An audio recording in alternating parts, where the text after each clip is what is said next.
कि दिल के देवता बना के हो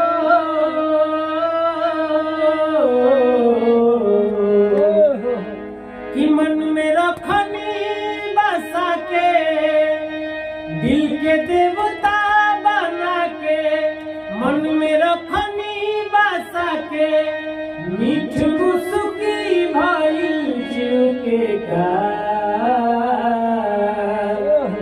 अरे ऐसा धोखा दिलस साथी रे, प्यार में भइल गुनाह हो।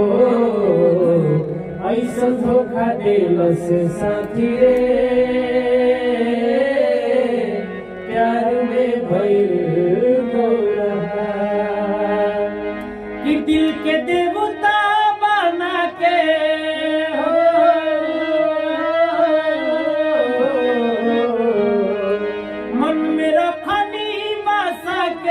दिल के देवता बना के मन में रखनी बसा के, मीठ मुस्की भइल जीव के का। ऐसा धोखा दिलस साथी रे, प्यार में भइल गुनाह हो। ऐसा धोखा दिलस साथी रे, प्यार में भइली गुनाह। और क्या लगा कहता हम नहीं जननी ऐसन लागी बीमारी, पल में खत्म भइल हमरो यारी।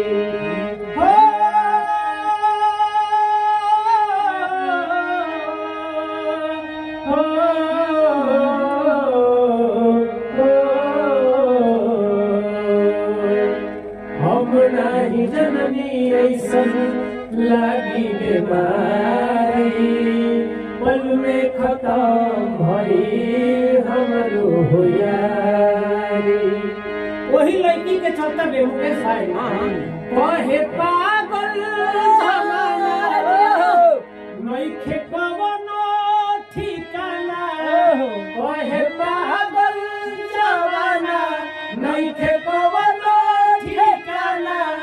देखी मुस्की भइल जीव के का।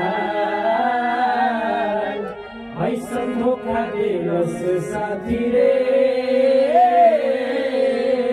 प्यार में भइल गुनाह हो। ऐसा धोखा दिलस साथी रे, प्यार में भइल गुनाह।